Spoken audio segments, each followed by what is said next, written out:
நான் இன்னைக்கு அரிசி பருப்பு சாதம் செய்ய போறேன். இந்த சாதம் வந்து கிராமத்துல வந்து அடிக்கடி செய்வாங்க. நம்ம வீட்ல இந்த சாதத்தை செஞ்சு பார்த்திருக்க மாட்டோம். நான் இந்த வீடியோல சொல்றேன். வாங்க எப்படி செய்யறதுன்னு பார்க்கலாம். தேவையான பொருட்கள் அரிசி வந்து 3/4 கப் எடுத்துருக்கோம். இதில் 1/4 கப் வந்து நம்ம துவரம்பருப்பு எடுத்துருக்கோம். துவரம்பருப்பு எடுக்கணும். இப்போ வெங்காயம் வந்து பெரிய வெங்காயம் 1 இருந்தாவே போதும்.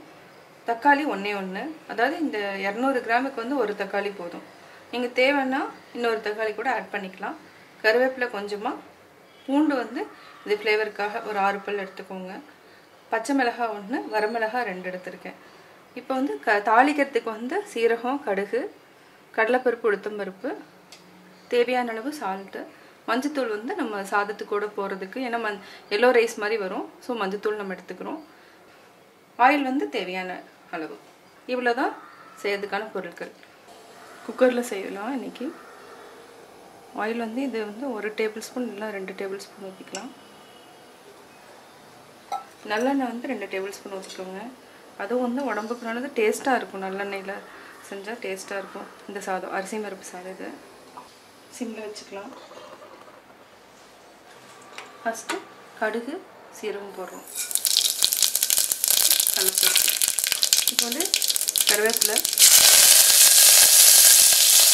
வெங்காயம், பச்சை மிளகாய், பூண்டு, வரமிளகாய் எல்லாமே போட்டுடலாம்.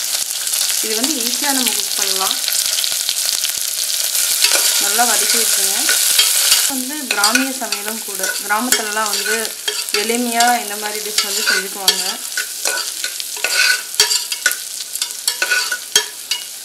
இப்போ வந்து தக்காளியும் நம்ம போட்டுடலாம். வெங்காயம் கொஞ்சம் வதங்கிடுச்சு, தக்காளி போட்டுடலாம். இப்போ மஞ்சத்தூளும் போட்டோம். தக்காளியும் வெங்காயம் நல்லா வதங்கினா போதும். பூண்டு வந்து நல்லா ஃப்ளேவர், அவ்வளோதான். ஈஸியாக குக் பண்ணிக்கலாம்.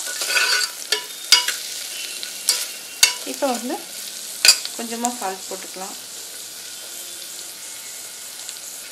இந்த சாதத்துக்கூட வந்து நீங்கள் நல்லெண்ணெயோ இல்லைன்னா நெய், இந்த ரெண்டுமே அதாவது நல்லா ஊற்றி சாப்பிட்டோன்னா நல்லா டேஸ்ட்டாக இருக்கும்.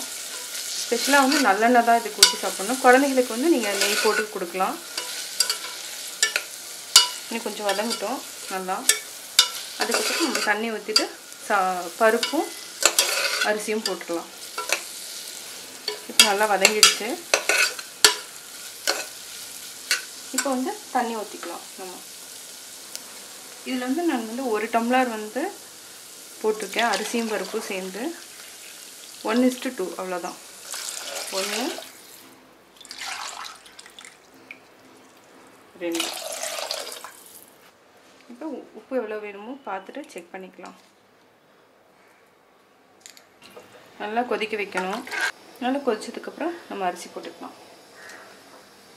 தண்ணி கொதிக்கிற வரைக்கும் கொஞ்ச நேரம் நம்ம மூடி வச்சுருக்கலாம். வந்து தண்ணி நல்லா கொதிக்க ஆரம்பிக்குது.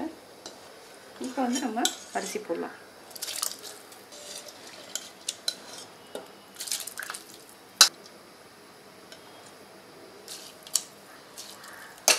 உப்பும் நம்ம செக் பண்ணியாச்சு.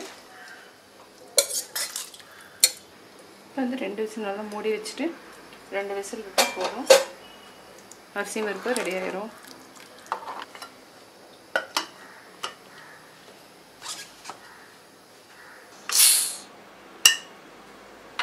இப்போ ரெடி ஆயிடுச்சு.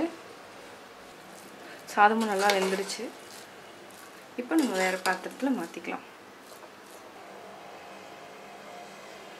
நான் அரிசி பருப்பு சாதம் எப்படி செஞ்சேங்கிறத நீங்கள் பார்த்துருப்பீங்க.